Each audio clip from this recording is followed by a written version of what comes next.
Bismillahirrahmanirrahim. Baik, Assalamualaikum warahmatullahi wabarakatuh. Rekan-rekan, sambil pulang kita diskusikan tentang perbedaan metode desain dan metode penelitian.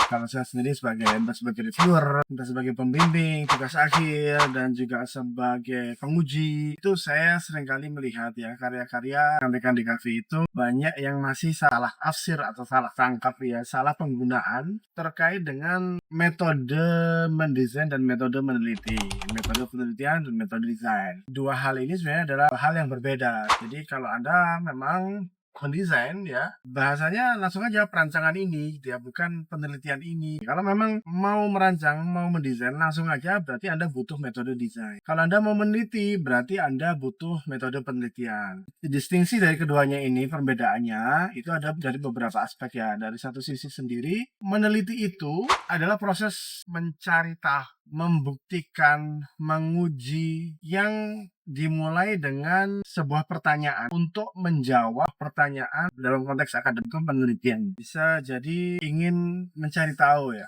ada nggak sih hubungannya warna merah makanan misalkan ya, kalau rekan di kafe ada nggak sih kaitannya segar sama warna biru, mungkin ada nggak hubungannya pemilihan warna dengan efisiensi budgeting bulanan dan sebagainya. Jadi untuk cari tahu gitu ya, jadi kita tidak harus mendesain, kita tidak harus merancang di sebuah penelitian itu, tapi kita akan mendapatkan suatu ya, mendapatkan jawaban, mencari tahu ya dari sebuah pertanyaan yang kita cari tahu dengan cara yang sistematis. Tentunya nanti kita akan melakukan pendekatan tertentu, metode pengujian tertentu, yang mana kita butuh metode penelitian. Metode penelitian ya bisa jadi kualitatif, kuantitatif, observatif gitu ya, dan sebagainya. Pokoknya untuk mencari tahu jawaban itu Anda pakai apa ya agar prosesnya bisa tetap objektif. Sementara kalau kita konteksnya adalah mendesain atau merancang, melakukan perancangan, itu berarti yang kita butuhkan adalah metode desain, metode merancang. Secara singkatnya, jika sebuah penelitian itu tidak harus diakhiri dengan sebuah desain atau tidak harus mendesain sesuatu ya,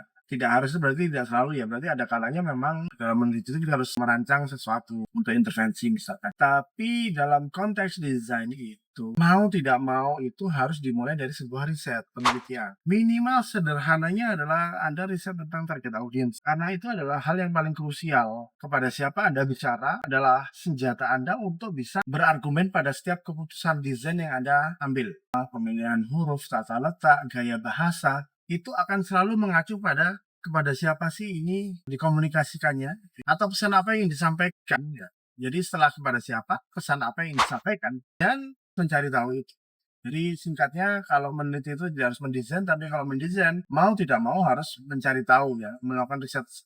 Minimal sederhananya adalah mencari tahu tentang target audiensnya, gitu, memvalidasi keinginan mereka, preferensi mereka, itu begitu. Nah, aspek lainnya adalah dalam rumusan masalah, tadi dari tujuannya ya, tujuan kalau meneliti itu berarti mencari tahu, ya. Kalau mendesain itu berarti menyelesaikan sebuah permasalahan melalui perancangan desain atau merancang sebuah desain yang menyelesaikan masalah tertentu. Itu mendesain. Rumusan masalahnya, rekan-rekan ya, meneliti itu bisa dan umumnya diawali dengan sebuah pertanyaan. Apakah warna merah berpengaruh pada citra keberanian gitu ya? Apakah pemilihan warna berpengaruh pada pengeluaran biaya produksi?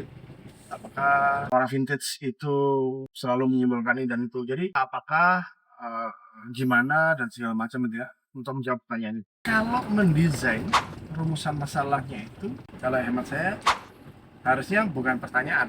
Pernyataan itu berarti ya statement ya, problem statement. Produk tidak dikenal, produk tidak ada faktor pembedanya dengan produk yang lain gitu ya.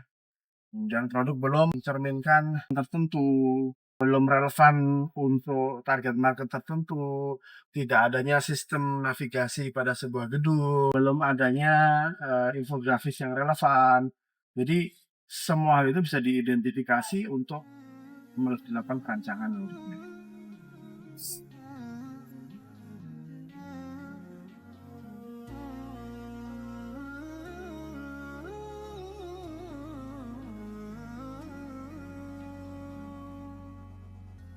هو الرحمن أكرمنا وبالتفكير أمتعنا معنا فسبحان الذي أهدانا